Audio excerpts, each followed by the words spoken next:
여러분 안녕하세요. 서울경제신문 뉴욕 특파원 김영필입니다. 오늘도 어김없이 방송날이 돌아왔고, 장은 오늘 조금 떨어졌습니다.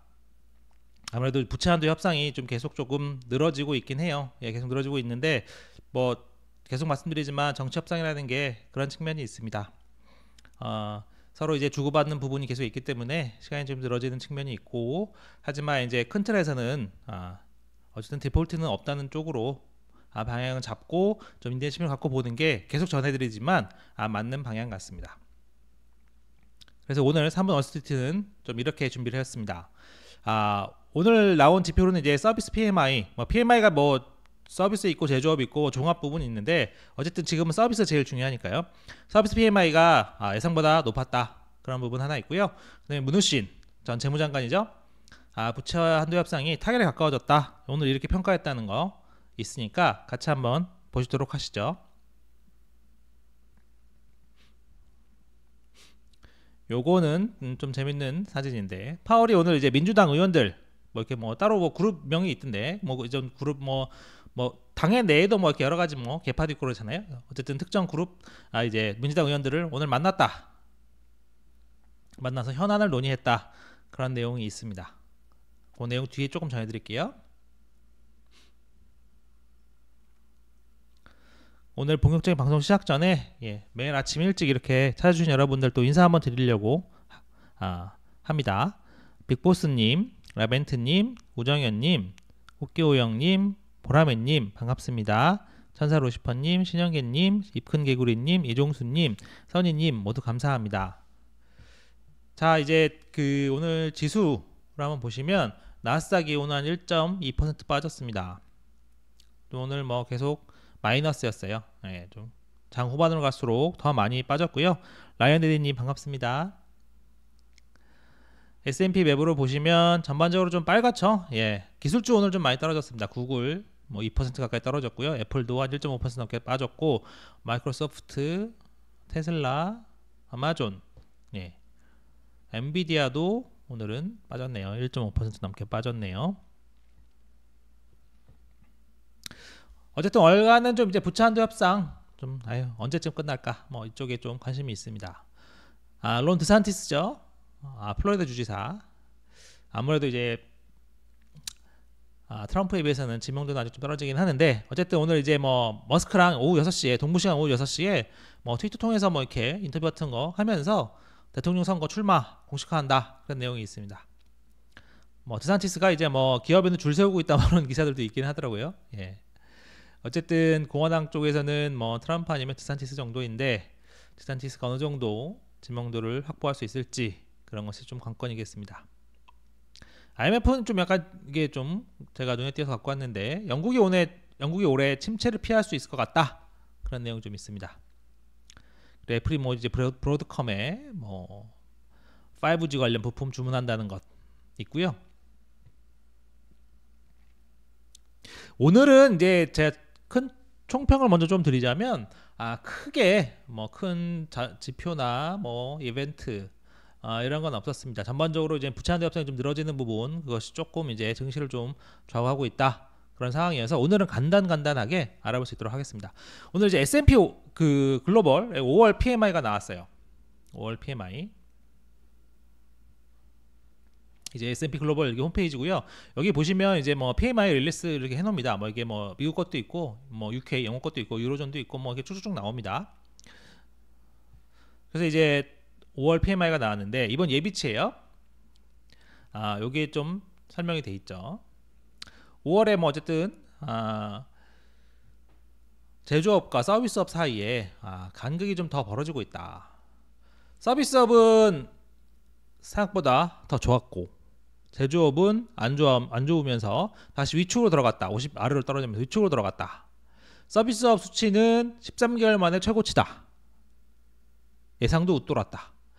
그러니까 지금 보시면 전반적으로 이제 전에 한동안 계속 얘기했던 게 이제 서비스업 물가, 서비스업 고용 얘기하다가 최근에 조금 주춤하다가 다시 조금 이제 서비스 얘기가 좀 많이 주목을 받는 것 같아요. 오늘 이제 S&P 글로벌의 서비스업 PMI 나오면서 다시 한번 또 이 서비스업이 강하구나, 다시 한번 보게 된 거죠. 요 한 문장에 모든 게 좀 많이 담겨 있습니다. 서비스 부문 생산량이 크게 증가했다. 신규 주문도 지난해 4월 이후 가장 빠르다. 인플레이션 압력이 서비스 부문 전반에 걸쳐서 계속 상승하고 있다. 채용 능력도 커지고 있다. 자, 확실하죠. 이제는 뭐 다 외우실 것 같은데 서비스 업황이 좋으면 채용도 더 많이 하겠죠. 업황이 좋으니까 장사가 잘 되니까 채용도 많이 하고. 지금 근데 채용할 수 있는 인력은 부족하죠. 그럼 이제 임금을 더 줘야 되겠죠. 그러면 인플레 요인이 되고, 어쨌든 서비스 업황이 좋다는 거는 수요가 그만큼 많다는 거니까 그거 자체로도 물건값을 더 올려도 되는 거겠죠. 예. 그래도 사람들이 너무 많이 오니까. 그래서 인플레이션 압력이 계속 지속한다. 그런 내용입니다. S&P 글로벌 뭐 이코노미스트라고 얘기했는데 뭐 바뀐 지가 언젠데 뭐 하여튼 뭐 이런 얘기를 하긴 했습니다. 그래서 이제 오늘 뭐 버냉키랑 블랑차드라고 이제 IMF 수석 이코노미스트, 전 IMF 수석 이코노미스트예요. 미국에서 이제 보면 어느 정도 이제 거시경제 쪽에서 방구 좀 낀다고 하는 사람들 몇 명 있는데 뭐 그중에 이제 벤 버냉키 뭐 어쨌든 포함해서 블랑차드도 많이 꼽힙니다. 블랑차드 뭐 레리 서머스, 제이슨 퍼먼 이렇게 몇 명 좀 있죠. 그중에 이제 블랑차드도 많이 꼽히는데 결과적으로는 지금 높은 인플레이션을 낮추려면 고용시장을 둔화시켜야 된다. 그래서 실업률이 지금 3.4%인데 4.3까지는 올라가야 된다. 오늘 그런 자료를 냈어요. 브룬키스 연구소에서 오늘 뭐 이렇게 뭐 그 세미나 같은 뭐 이벤트가 있었거든요. 내용이 아마 다 많이 나온 것들이니까 결국 노동시장 빨리 둔화해야 된다. 그리고 실업률 4.3까지 올라가야 된다. 이 두 가지 정도만 보시면 될 것 같아요. 그 얘기인즉슨 지금이 실업률 3.4니까요. 4.3까지 긴축을 계속해야 된다는 거죠. 물론 이제 긴축을 계속한다는 것 자체가 금리를 더 올릴 수도 있지만 그 높은 금리 수준을 상대적으로 유지함으로써 긴축을 하는 것도 방안 중에 하나이기 때문에 그 두 가지를 같이 좀 보긴 해야 됩니다. 어쨌든 실업률이 4.3까지는 올라가야 된다고 두 사람이 봤다는 거, 그게 좀 중요하니까요. 그 숫자 정도 감으로 알고 계시면 좋을 것 같아요. 대전 뭐 나쁜 거는 그렇고, 중요한 거는 이제 PMI는 제가 한 두세 번 말씀드렸던 것 같은데 S&P 글로벌에서 내놓는 PMI가 있어요. 이게 사실 좀 더 빨리 나와요. S&P 글로벌 빨리 나오고, 그 다음에 공급관리협회 ISM에서 내놓는 PMI가 있습니다. 이것도 제조업과 뭐 서비스업, 그 다음에 종합 PMI 가치를 보는데 월가에서는 아무래도 ISM 쪽에 조금 더 신뢰도를 많이 두고 있습니다. 그러니까 이제 S&P 글로벌이 먼저 나와요. ABC부터 시작해서 먼저 나오는데, 어쨌든 두 개가 서로 엇갈릴 때도 많이 있어요. 뭐 어쨌든 두 개가 뭐 조사 방법도 좀 다르고 그래서 엇갈릴 때도 있는데, 그래서 이제 그럴 경우에는 결국 ISM 쪽을 조금 더 많이 보는 분위기입니다. 그러니까 S&P 글로벌만 갖고 업황을 판단하시기보다는 ISM 거 나오면 같이 좀 보시면 되고요. 그만큼 이제 S&P 글로벌은 약간 조금 무게감은 좀 떨어진다. 그리고 이 PMI 자체만 가지고 파월 의장이 이것만 보고 아이고 뭐 금리를 바꿔야 되겠구나 이렇게 생각하지 않는다는 거. 지난 금요일에 어느 정도 얘기를 해놨고, 파월이 수치 하나만 보고 마음을 바꿀 정도는 이제 인플레이션 기대, 그다음 뭐 CPI 뭐 이 정도는 돼야 파월이 보고 마음을 바꿀 수 있는 수준은 되는 겁니다. 대신 서비스업이 계속 좀 강하다는 얘기들이 있는데 이번에도 보니까 조금 서비스업이 문제겠구나 이런 느낌적 느낌은 가질 수 있는 거죠. 그런 느낌적 느낌은 가질 수 있는 거죠. 그래서 로저 퍼거슨이 오늘 이런 얘기를 했습니다. 자기가 볼 때는 6월에 금리를 올릴지 동결할지는 뭐 클로즈콜이다, 비슷하다. 인플레가 매우 끈적끈적하고 특별히 서비스업이 좀 문제다, 이런 얘기도 계속 또 나오는 거죠. 그러니까 이 서비스업, 오늘 서비스업 PMI를 보면서 서비스업이 문제구나 이 얘기인즉슨 최소한 금리 인하 시점은 굉장히 좀 늦어질 수 있다라는 해석이 가능한 거죠. 자, 이제 기사에 적지 않았습니다만 그런 해석도 가능하죠. 또 이제 갑자기 신규 주택 판매는 좀 많이 늘었다. 공급이 좀 많이 부족하다. 미국 좀 이제 사실은 집이 거의 없어요, 사실. 뭐 이사하려고 하거나 집을 사려고 해도 집이 거의 없다. 코로나 이후에 한번 부음이 있었잖아요. 최근에는 뭐 이제 집을 사려고 해도 집이 없어서 다들 위로 올라간다고 제가 예전에 한번 말씀드린 적이 있는데, 뉴저지만 해도 좀 인기 있는 지역은 거의 뭐 집이 없어서 요새 조금 나아지긴 했는데 어쨌든 사람들이 많이 위로 올라가고 있거든요. 공급이 많이 부족하다. 그래서 어쨌든 판매가 좀 늘어나고 있다. 그런 상황이라는 거. 요것도 같이 한번 봐두시면 좋겠습니다. 그래서 이제 PMI는 그 정도로 보시면 되고요. 그 정도로 좀 이제 어느 정도 감안해서 보시면 되고요. 이제 부채 한도 협상 좀 계속 이제 좀 질이 멸렬하게 좀 이어지고 있긴 한데, 어쨌든 이제 오늘 스티븐 무누신이 이제 카타르 이코노믹 포럼, 카타르에서 하는 건데, 거기서 이런 얘기했습니다. 조 바이든 대통령과 메카시 하원의장이 좀 더 가까워지고 있다. 무누신이 이렇게 얘기했다는 거죠. 무빙 클로저. 뭐 협상은 좀 늘어지고 있으나 서로 가까워지고 있다. 그 타결이 얼마 안 남았다. 이런 얘기죠.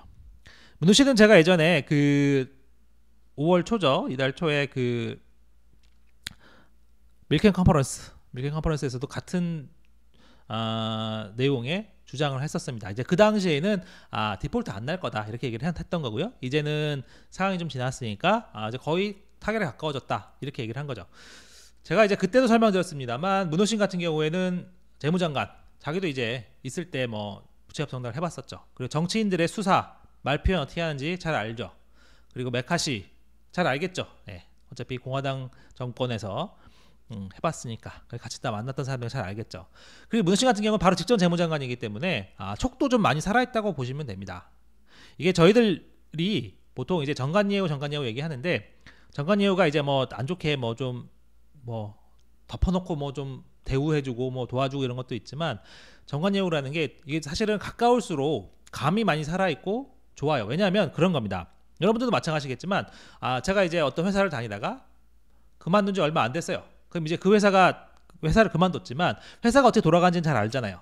기본적으로 돌아가는 움직임과 어떤 내부의 어떤 지금 상황이거나 이런 건 대충 듣기만 해도 알잖아요. 무누신도 직전에 재무장관을 했기 때문에 돌아가는 상황, 그리고 공화당 의원들 얘기하는 거 대충 들어보면 대충 이 정도 왔구나 이걸 알 수 있습니다. 그래서 이제 제가 항상 그런 전직 사람들을 많이 중요하게 보긴 해요. 그래서 연준 출신 그리고 재무부 출신 이런 사람들을 판 돌아가는 걸 알기 때문에 잘 제가 인용도 하는 거고요. 잘 신뢰도 합니다. 그리고 무누신 같은 경우는 직전에 했기 때문에 아직도 촉도 살아있다. 그래서 무누신 어쨌든 이렇게 얘기했기 때문에 큰 틀에서는 무누신의 말을 좀 신뢰하는 게 좋겠다. 그렇게 말씀드립니다. 요거는 추가로 보시면 될 것 같아요. 금리 인상 거의 다 됐다. 아마도 한 번 정도 올리면 한 번 정도 더 올릴 수 있을 것 같다. 그런 얘기 했다는 거. 침체는 피하더라도 경기는 좀 빨리 두동할 거다. 그런 얘기 했다는 거. 테드 크루즈 공화당 상원의원인데 조금 이제 백악관을 좀 비난하긴 합니다. 백악관이 너무 무모하다 이렇게 얘기는 하지만 어쨌든 협상은 타결될 것이다. 다만 이제 디폴트 확률이 옛날보다는 많이 높은 거다 지금. 사실은 디폴트 확률이 뭐 저희가 측정할 수는 없지만 원래는 안 나는 게 맞는 거잖아요. 근데 이제 지금 상황 그거보다는 상당히 높은 상황이다. 그럼에도 디폴트는 안 날 것 같긴 한데 어쨌든 이 긴장감이 좀 높은 건 사실이다. 하지만 디폴트는 안 날 거야. 이렇게 테드 크루즈도 얘기했다는 거. 릭 리더는 이제 블랙록이 채권 쪽에서 큰 손이니까 릭 리더도 이제 채권 쪽에서 엄청나게 큰 손인데 그렇게 얘기를 했습니다. 뭐 나다 월가나 타결에 좀 매우 높은 확률을 두고 있다. 어쨌든 이번 주까지는 큰 틀에서는 뭐 합의를 해야 되지 않겠느냐 이렇게 얘기를 했어요. 근데 이제 뭐 시장은 좀 다른 얘기입니다. 이제 시장의 월가의 전문가들이 얘기하는 것과 또 시장의 움직임이 다른 거죠. 뭐 거기 시장에는 기관 투자자들도 있고 이 사람들이 속한 기관 투자자들도 있지만 개인 투자자들도 있고 뭐 해외 투자자들도 있고 여러 사람들이 섞여 있기 때문에 시장의 움직임은 좀 다른 겁니다. 어쨌든 시장의 상황은 좀 다르다. 오늘 이제 증시도 하락 마감했고 옐런이 뽑은 이제 6월 1일 데드라인이죠. D-Day. 그날 이후에 만기가 돌아가는 국채 금리가 좀 많이 올랐다. 그래서 최근에는 뭐 마이크로소프트 회사채보다 국채가 더 금리가 높다. 막 이런 얘기도 나오고 그런 거죠. 위험이 높다. 그런 뜻입니다. 그래서 이런 전망들이 거의 좀 많아요. 결과적으로는 어쨌든 민주당, 공화당 모두 디폴트는 발생하지 않을 거다. 그걸 누가 원하겠느냐. 하지만 좀 데드라인에 가까워질수록 시장은 좀 더 긴장할 수밖에 없다. 그거는 당연한 거고요. 조금 이제 봐야 될 거는 블룸버그가 얘기한 것 중에 좀 이런 내용이 있습니다. 메카시가 오늘 이제 공화당 의원들 만나서 그런 얘기를 좀 했다는 거예요. 협상, 야 타결 근처에도 안 가 있어. 아직 갈 길이 멀다 이런 식으로 얘기를 했다는 거예요. 그러니까 이제 사실은 이런 부분은 같이 보셔야 됩니다. 메카시도 여론에 대한 부담이 있기 때문에 밖에 나와서는 어쨌든 좀 긍정적인 면을 보여주려고 할 수밖에 없어요. 그러니까 좀 안 좋게 보자면 메카시가 협상에 크게 뜻이 없더라도 밖에 나와서는 우린 디폴트는 안 할 거예요. 공화당은 전혀 책임이 없습니다. 민주당과 바이든이 문제죠. 이런 식으로 여론몰이를 해야 되지 않겠어요? 그러니까 어쨌든 공화당 의원들 만나서는 좀 더 자기 진심에 가까운 얘기 그리고 전략적인 내용들을 말할 수 있겠죠. 근데 어쨌든 이 자리에서 메카시가 아직 타격을 멀었다. 갈 길이 좀 남아있다고 얘기했다는 거는 좀 부정적 요인이긴 해요. 근데 이제 제가 봤을 때는 요 내용을 얘기했다는 거는 민주당이 아니라 이제 공화당 자기 동료 의원들한테 조금 더 기다려달라. 자기를 좀 더 믿고 기다려달라. 내가 최대한의 양보를 얻어내겠다. 이런 식으로 좀 의원들을 독려하고 조금만 더 자기를 지지해달라. 이런 식으로 얘기했다는 의미로 보시는 게 맞지 않나. 그렇게 좀 생각이 듭니다. 왜냐하면 공화당 내부에서도 반발이 있을 수 있거든요. 야, 너 진짜 그러다가 너 이거 시장 흔들리고 하면 어떡할래? 빨리 협상해야지. 이렇게 공화당 내부에서도 반발이 있을 수도 있거든요. 그러니까 이제 그런 거를 최대한 차단하고 나를 믿어달라. 내가 최대한 뺏어올 테니까 최대한 양보를 얻어낼 테니까 자기를 좀 도와달라. 이렇게 얘기한 것일 수도 있습니다. 어쨌든 시장에서도 뭐 기술적 디폴트 단기적으로 뭐 며칠에 걸쳐서 몇 군데 뭐 디폴트 낸다거나 이런 식으로 할 수 있지 않겠냐 그런 전망도 없지는 않다. 근데 제가 이제 좀 오늘 재밌게 읽은 멘트 중에 요걸 좀 잘 보시면 좋을 것 같아요. 이거는 꼭 부채 한도 협상 외에 모든 정치 협상 그리고 이제 뭐 경제 협상도 마찬가지입니다. 다 적용이 되는 부분이거든요. 정치 쪽은 특히 더하고요. 2011년도 이제 부채 한도 협상에 참여했었던 사람이라고 해요. 로이트 쿠마르. 자기가 볼 때는 지금 타결이 이루어질 수 있는 좋은 신호가 나오고 있다. 며칠 내 합의 가능성이 한 50% 이상 된다. 반반 이상 된다고 했으니까 50% 이상이라고 보면 되죠. 그러면서 이런 얘기를 했습니다. 협상을 완전히 끝마치는데 시간이 약간 더 걸리더라도 어쨌든 큰 틀에서 합의를 하면 그 이후에 디폴트 가능성은 거의 없다고 봐야 된다. 정치권은 합의가 이루어진다면 항상 마감일까지 끝낼 방법을 찾아낸다. 그리고 마감일까지 찾아내지 못하면 마감일을 바꾼다. 이런 얘기를 한 겁니다. 그러니까 이게 정치인 거예요, 사실은. 언제까지 뭐 데드라인 얘기하잖아요. 옐런이 6월 1일 데드라인 얘기하죠. 근데 여러분이 재무장관이고 이 협상을 바깥에서 좀 계속 기다리고 있다고 생각해 보십시오. 의회에서 합의를 했는데 한 6월 2일이나 3일까지 할 것 같아요. 그러면 어떻게 하겠습니까? 6월 1일에 재무장관으로서 디폴트 내겠습니까? 아니면은 어떻게든 조금씩 뭐 이렇게 돌려서 조금씩 돌려가지고 뭐 누굴 뭐 이렇게 좀 이렇게 잘 해서 6월 2, 3일까지 버티겠습니까? 예, 6월 2, 3일까지 버티겠죠. 6월 2, 3일까지 버틸 수 있는 사람이 능력이 있는 사람인 거고, 능력이 있는 사람이고, 이제 앞으로 승진하거나 좋은 사람이다. 아주 뛰어난 사람이다. 이렇게 평가를 받는 겁니다. 이게 관료 사회는 대부분 그래요. 그래서 이런 부분들 물론 이제 그게 옐런이 거짓말을 했다는 건 아닙니다. 실제로 그럴 텐데 그걸 어쨌든 최대한 만들어내는 것. 정치권도 약간 그래요. 어쨌든 그런 데드라인이 있겠죠. 6월 1일이 사실상 디폴트라고 했으니까 그 5월 마지막까지는 해야 되겠죠. 그리고 전에 블룸버그에서 뭐 이제 며칠에서 날짜 내놓는 거 있잖아요.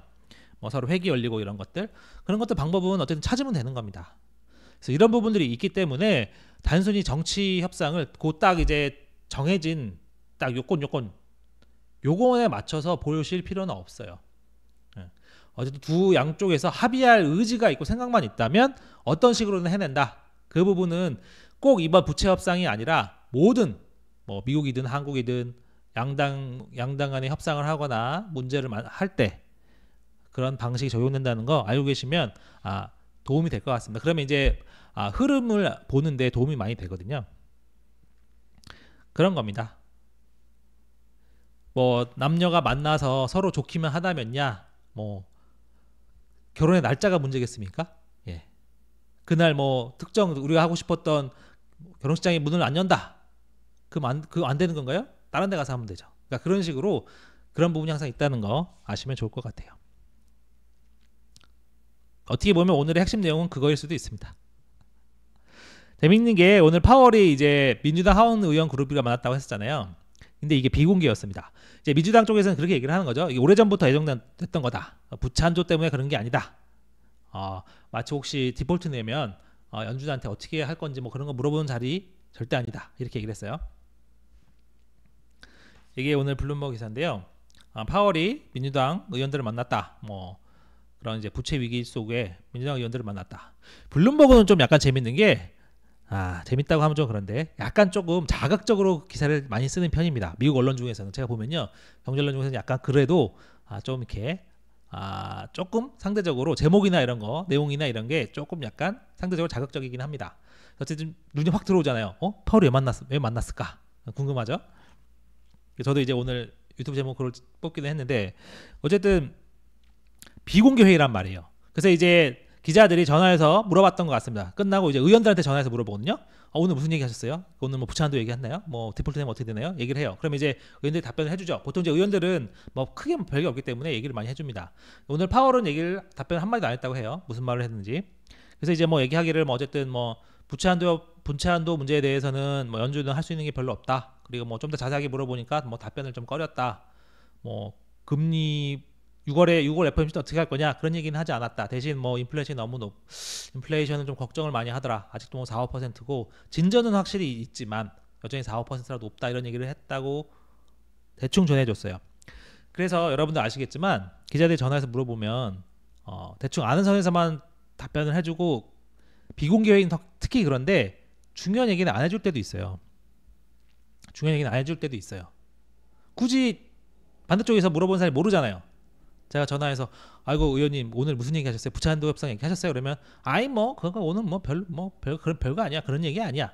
이렇게 보통 얘기하는 경우도 많이 있거든요. 특히 중요한 얘기에 관해서는. 물론 정말 친하거나 하면 그중에 한두 명 얘기해 줄 때도 있긴 하지만 이렇게 두루뭉실 넘어가는 경우가 많이 있습니다. 그래서 이제 비공개 회의는 바깥에서 나오는 게 다 나오는 게 아니기 때문에 어떤 얘기를 했는지 모르죠. 그래서 이제 거꾸로 추적을 해보면 어쨌든 부채 한도 협상 관련된 얘기를 했고 금리 관련된 얘기는 안 했을 수가 없습니다. 파월이 6월에 올리겠다 낮추겠다 이런 얘기를 안 했겠지만 의원들이 안 물어봤겠습니까? 안 궁금하겠어요?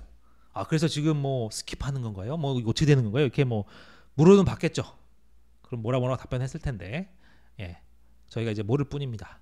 어쨌든 파월은 오늘 인플레이션, 금리, 부채 한도 협상에 관해서 얘기는 했다. 그런 내용들. 물론 이제 그 내용을 듣고 민주당 결론은 두 가지입니다. 민주당 의원들이 특히 부채 한도 협상 관련해서 얘기를 듣고 파월이 그동안 공식적으로 얘기했던 게 진짜였구나.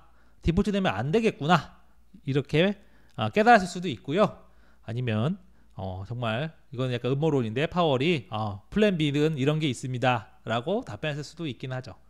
그럴 가능성은 상당히 낮긴 하지만 어쨌든 최소한 연준이 디폴트를 내면 연준이 해줄 수 있는 게 많이 없다. 이런 것만 이라도 민주당 의원들이 아는 것 자체도 굉장히 의미가 있는 겁니다. 왜냐하면 민주당 내부에서도 뭐 수정헌법 14조를 발동하자는 등 따르게 해보자는 등 뭐 이렇게 여러 가지 의견들이 있잖아요. 절대 양보하면 안 된다 이런 의견들이 있는데 파월한테 얘기를 듣고 보니까 정말 디폴트되면 큰일 나겠구나 이런 생각이 들었을 수도 있죠. 그래서 어쨌든 이런 그 부채 한도 협상 이게 좀 뭐 진행 중인 와중에 파월이 의원들 만나는 것 자체는 좀 이렇게 그래서 의미가 좀 있고 관심 많이 받긴 합니다. 저희가 다 내용을 알지 못하겠지만요. 그래서 어쨌든 파월도 부담스러우니까 무슨 말 했는지 얘기를 안 했던 거죠. 추가로 이제 나머지 내용 간단하게 설명드리면 될 것 같아요. CT가 볼 때는 최근에 롱 포지션 S&P 300 롱 포지션이 상당히 많다. 자체가 의미가 있겠죠. 그리고 뭐 뱅크 오브 아메리카도 기술주에 대한 걱정이 좀 너무 많은 것 같다. 그런 얘기. 1분기 어닝 계속 그렇지만 생각보다 나왔다는 거. 마이너스지만 생각보다 나왔다는 거. 반면 이제 JP모건은 최근 주식 랠리는 위험이 계속 크다. 연준의 매파적 버릇을 좀 잘 안 받아들이는 것 같다. 금리 인하는 이게 정리하면 그렇습니다. 지금 시장이 그럼에도 계속 물론 많이 줄었어요. 오늘 보니까 또 많이 줄었어요. 어쨌든 인하한다는 확률이 좀 많이 줄긴 했는데 금리 인하는 위험한 상황일 때 나타나는 거니까 경제가 안 좋다는 얘기죠. 매우 경제가 안 좋다는 얘기니까 그거는 증시에 좋지 않을 수 있고, 반대로 금리가 지금처럼 계속 높은 수준 유지가 되면 경제 활동 굉장히 둔화할 것이고 주식도 과평가된 거다. 그러니까 안 좋은 거야. 뭐로 가도 안 좋은 거야. 이렇게 설명을 한 거죠. 그러면서 현금과 금을 자기는 더 선호한다. 그런 얘기 하기도 했습니다. 요 부분은 이제 사실은 엘 에리언 부분은 좀 같이 한번 언제 한번 말씀 공유를 한번 드리고 싶었었는데, 엘 에리언이 이제 침체 원래 좀 굉장히 좀 보수적이고 좀 이제 비관적으로 많이 봤던 분이에요. 그래서 사실 스태그플레이션에 대한 우려도 많았던 분이고, 근데 이제 조금 됐어요. 한 몇 주, 2주 정도 됐나? 이제 2, 3주 됐나요? 그 전부터 이제 좀 침체가 좀 안 올 수도 있을 것 같다. 노동성이 너무 강하다. 그렇게 얘기를 했는데, 오늘도 이제 보면 그런 식으로 얘기하시면서 기업 활동도 나쁘지 않다. 부채한도 협상 이런 것도 어차피 잘 풀릴 수 있는 부분이 있잖아요. 그렇게 잘 되면 어쨌든 S&P가 더 올라갈 수도 있을 것 같다. 물론 이제 그게 이제 리스크가 많이 크고 불확실성이 크기 때문에 그렇게 잘 될지는 모르겠으나 어쨌든 잘 좀 될 수 있을 것 같다. 그러니까 엘레리온 같은 사람 분이 조금 증시 쪽에 좀 있어서 조금 긍정적으로 보려고 한다. 이런 부분이 있다는 거는 여러분들이 이제 정세 파악을 하실 때 참고하시면 좋을 것 같습니다. 제가 이제 항상 말씀드렸잖아요. 그런 이제 누리엘 루비니 같은 사람이 경제가 좋다고 얘기하면 얼마나 좋은 거겠습니까? 물론 이제 루비니하고 엘 에리언을 비교하면 안 되죠. 예. 제가 봤을 때는 루비니는 너무 비관론적이어서 크게 의미가 없습니다. 예. 근데 엘 에리언은 전혀 그렇지 않거든요. 예. 엘 에리언은 굉장히 참고할 만한 분이고 괜찮은데, 어쨌든 이분이 좀 이 정도로 좀 시각이 조금씩 바뀐 부분이 있다. 이 부분은 참고하시면 좋을 것 같습니다. 그래서 어쨌든 중요한 거는 이런 뭐 노동시장, 기업 어닝 중요하지만 단기적으로 어쨌든 이 연준이 어떻게 나올 거냐. 꼭 6월만 얘기 말씀드리는 건 아니에요. 6월에 뭐 동결 그게 뭐 그렇다고 이제 끝나는 건 아니니까. 올해 나머지 기간 동안 연준이 어떻게 하느냐. 그 부분이 중요하기 때문에 연준 변수는 계속 좀 남아 있습니다. 그리고 좀 계속 이게 스킵이라는 것도 결과적으로 연준 변수가 계속 더 간다는 얘기잖아요.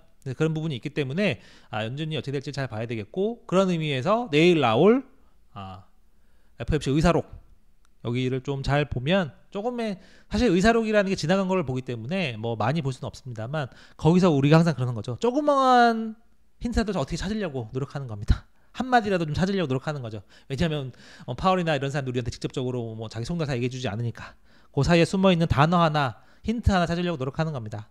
그래서 내일 나올 의사록도 저희 3번 월스트리트랑 같이 한번 보시죠. 제가 최대한 설명드릴 수 있도록 노력하겠습니다. 요거는 뭐 이제 부채한도 협상 관련해서 1개월짜리가 더 금리가 높다 뭐 그런 겁니다. 그만큼 이제 단기 좀 리스크가 좀 커진 건 맞다. 시장이 좀 흔들리고 있는 건 맞다. 중시도 뭐 떨어지니까요. 그런 내용이지만 어쨌든 문호신도 얘기했듯이 조금 더 봐야 되겠다. 계속 조금 더 보자. 그렇게 말씀드리긴 하지만 어쨌든 디폴트 날 가능성은 적으니까요. 그런 부분에서 말씀드리는 겁니다. 그래서 오늘 준비한 내용은 이 정도고요. 혹시 이제 궁금하신 내용 있으시면 제가 말씀드릴 수 있도록 하겠습니다.